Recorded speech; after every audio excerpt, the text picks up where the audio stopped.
demandes que j'ai eues au sujet justement de cette ligne d'échappement dans le dernier épisode. Écoutez, sans plus tarder, on va y aller, c'est parti, je vous explique tout. Bon, très simple, comme je vous ai dit, il y a deux façons de voir les choses. Il y a les bons et les moins bons. Commençons par les bons. Il y a les turbos et les atmos. Turbo, le plus simple, en fait le mieux. Plus c'est gros, mieux c'est. Certaines s'y reconnaîtront. Alors les atmos, ce qu'il faut comprendre, c'est que un moteur, en fait, c'est fait pour un seul régime moteur.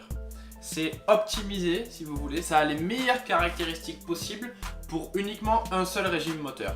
3000 tours, 3500, 3250, 8700, voilà. Un régime moteur particulier, une fréquence de rotation, une seule vitesse de rotation.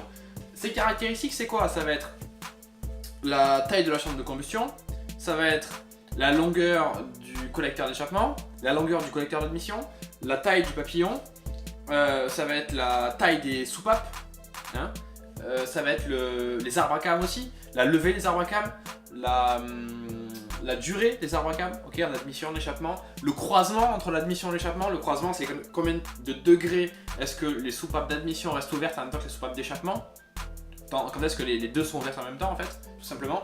Voilà, toutes ces choses-là sont des choses intrinsèques au moteur qui vont faire que, tout simplement, le moteur va avoir le rendement optimal à un seul régime moteur particulier. Mais ça améliore quand même une plage, grosso modo.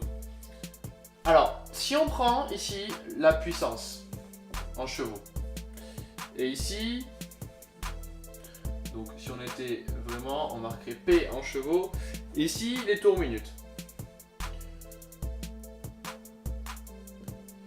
Alors, qu'est-ce qui va se passer? Si on prend une courbe de puissance, disons, normale, ça va faire quelque chose comme ça. Disons. Et après, on va chuter. Voilà. Donc ici, on a le pic de puissance. On va dire 6000 tours. Ici, on a la moyenne. 3000 tours. Et ici, bien sûr, on a 0. Alors, ce que je vous disais précédemment, ça c'est déjà une belle courbe de puissance. C'est assez linéaire, ça a un influx de puissance linéaire, c'est très bien. Et bien, si vous voulez, là c'est le moteur avec la ligne d'origine, disons. Hein, bien sûr, il faut une base de départ. Si je mets une ligne plus grosse, qui va correspondre à 6000 tours minutes, dans ce cas, je vais augmenter ici. Et donc en pointe là, au lieu d'avoir cette pointe ici, je vais avoir cette pointe là. Ok, cette augmentation. Du coup, on va passer de 400 à 420 chevaux. Et donc, je vais avoir une courbe de puissance qui va être ici, qui va arriver ici. Mais ici, forcément, ma ligne, elle va être moins bonne, ma ligne d'échappement, pour les régimes, elle va être moins bonne pour les régimes faibles, pour les bas régimes. Elle va creuser un petit peu cette courbe. Donc en fait, à partir d'ici, par exemple, on va être légèrement en dessous. Voilà, on va légèrement creuser. Bien sûr, à 0, on est toujours à 0. Et donc là, on va se rapprocher de cette ligne en la coupant comme ça. Voilà. Et donc ça va faire quelque chose comme ça. Ça, c'est avec le gros diamètre. D'accord? Maintenant, si on prend la ligne avec le petit diamètre.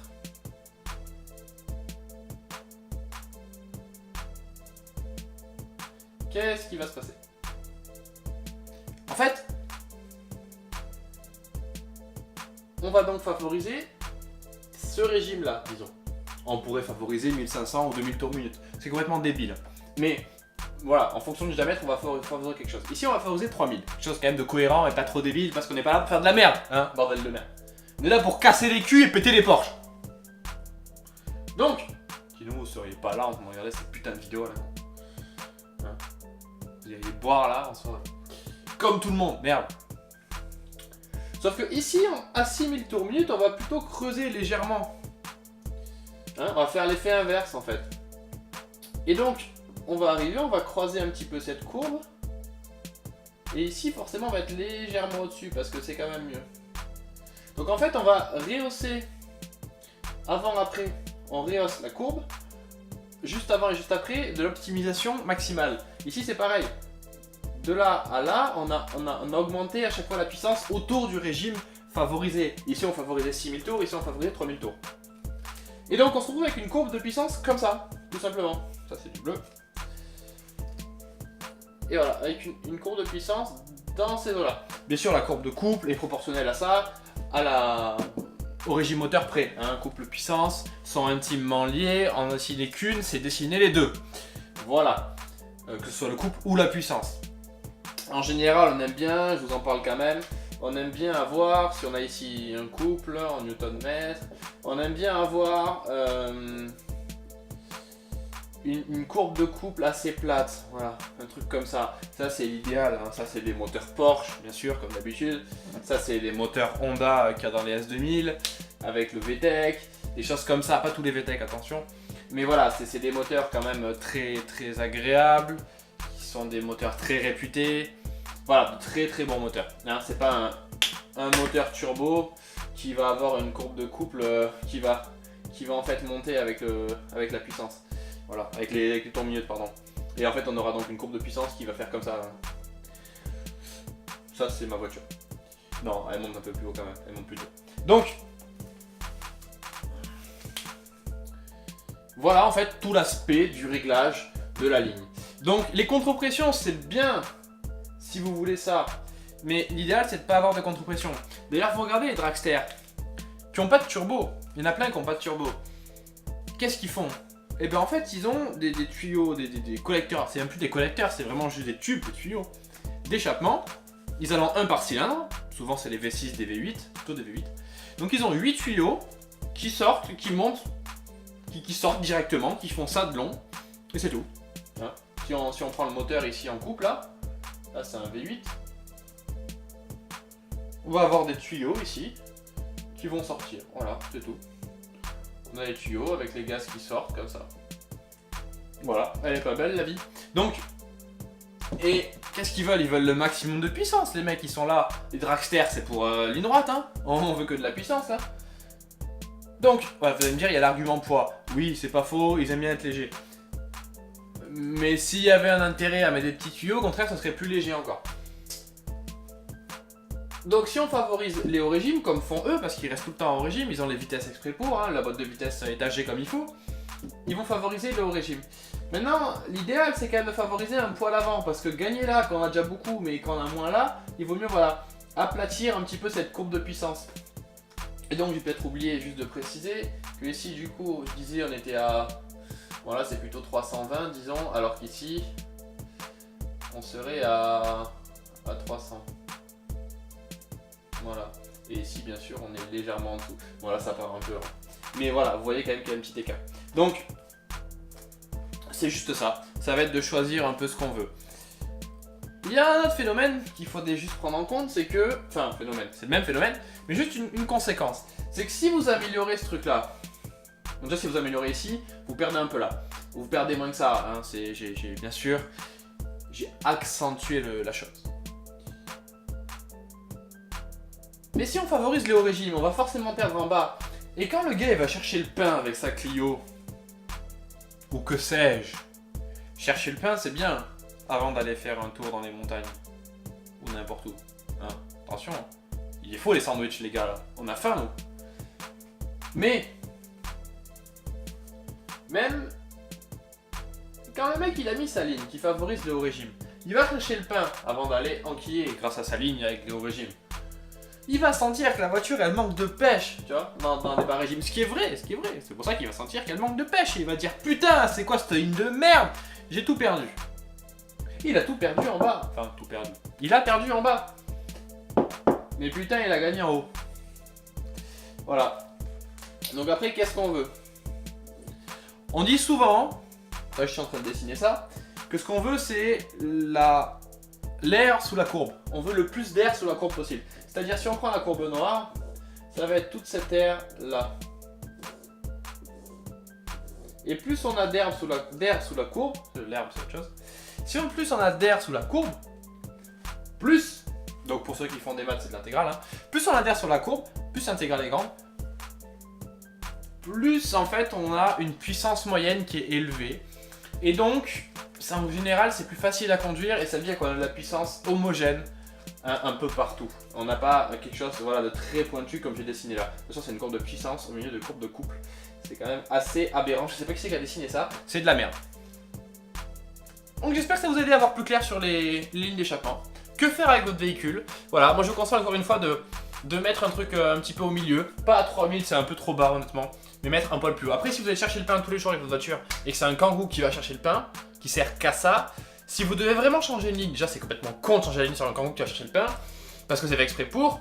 Mais si vraiment vous devez optimiser pour le pain, très honnêtement, visez même 2000 tours minute, c'est très bien. Mais pour quelqu'un qui veut envoyer, si on a toujours l'exemple du je passe la vitesse à 7000 au rupteur à 7000, ça me fait retomber à 4000 sur la vitesse d'après. Voilà, dans ce cas-là, moi je prendrais 4500 tours, voire 5000 pour optimiser le régime moteur. Alors après vous allez me dire, ouais, mais comment je fais pour savoir quel diamètre de ligne je prends et tout, pour être à 4500 tours, pour optimiser mes 4500 tours ou mes 5000 tours. Bah putain les gars, vous faites comme tout le monde, d'accord? Ça s'appelle de la mécanique des fluides, ce truc là, c'est juste des débits en fait, hein, on s'en bat les couilles. Ok, il y a des trucs chauds, il y a des compressions et tout, on s'en bat les couilles. Votre moteur il fait combien? Il fait 2 litres. 2 litres ça veut dire quoi? C'est 2 litres toutes les 2 rotations, ok? Il aspire 2 litres et il souffle 2 litres d'air, c'est une pompe le bordel, hein, c'est un compresseur. Il souffle 2 litres d'air tous les 2 tours. Si vous êtes à 6000 tours minute, ça veut dire quoi? Ça veut dire qu'il fait la moitié en tours toutes les minutes. Donc en fait il fait, s'il a 6000, on divise par 2 ça fait 3000, ça fait 3000 fois sa cylindrée par minute. Donc si c'est en 2 litres, on refait x2, hein, ça fait 6000 litres par minute.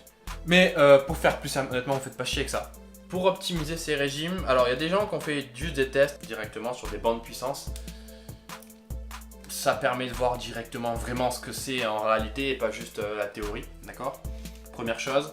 Et deuxième chose, tout simplement choisir un truc un peu plus gros que d'origine. Et donc, oui, il va falloir un petit peu de contre-pression si on veut quelque chose d'homogène. De toute façon, honnêtement, le gars qui a une Atmo, à part encore une fois s'il a une Porsche, ou un truc qui dépasse les 3 litres 5, 4 litres de cylindrée. De toute façon, il n'a pas beaucoup de puissance. Donc déjà, il va rien gagner en puissance max s'il met en haut. Et ensuite, dans tous les cas, il aura rien, même s'il change sa ligne. Donc ça fera en fait quasiment aucune différence. Donc en fait, presque la ligne, j'ai envie de vous dire, faites-la au bruit. Mais voilà, si vous voulez vraiment quelque chose d'efficace, à moins que vous soyez vraiment sur un circuit, que vous changez la boîte de vitesse, que vous étagez ça comme il faut et tout, ça sert à rien d'augmenter vraiment la puissance max. Il vaut mieux creuser un petit peu, surtout si vous faites des montagnes, si vous faites des choses comme ça, qui nécessitent beaucoup de changements de vitesse, hein, et pas comme sur un circuit où on est vraiment toujours à fond en bout de vitesse, hein. En montagne, on a besoin de plus de flexibilité quand même, parce qu'on va pas pouvoir changer la vitesse tout le temps. On a des vitesses qui sont assez basses, hein, des vitesses je parle de croisière, hein. On va pas aller à 150 tout le temps, hein. 150 c'est haut. Déjà si on passe la 3, c'est le bout du monde. Enfin on passera jamais la 4 en général. Ou alors c'est en ligne droite, hein. Mais voilà, en montagne, dans les Cévennes, dans les Alpes, toutes les choses comme ça, dans les Pyrénées, hein, on dépasse pas la 3 en général. Ça dépend du véhicule, bon cours ou pas. Et donc voilà, l'idéal c'est de choisir quelque chose comme ça. J'espère que ça vous a plu, j'espère que ça vous a permis d'y voir plus clair, j'espère que ça vous a permis aussi de choisir votre ligne d'échappement adéquate, de faire le kéké ou de pas faire le kéké, faites comme vous voulez. En tout cas, à jamais dans mon cœur le kéké. Et je vous dis à plus tard pour une prochaine vidéo. Je pensais aux pneus avec le poids du véhicule. En gros, est-ce qu'une voiture plus lourde va adhérer plus qu'une voiture plus légère? Ou est-ce qu'une voiture plus légère va forcément adhérer mieux qu'une voiture plus lourde? Tous les débats sont là, ok, dans la nature. Il y en a qui disent que plus lourd ça tient mieux parce qu'il y a plus de poids, ce qui est pas faux. Mais est-ce que c'est vraiment mieux qu'une voiture plus légère? Ou est-ce qu'une plus légère c'est mieux parce que c'est plus maniable ou je sais pas quelle connerie? À vous de me dire. Bon allez, salut les kékés et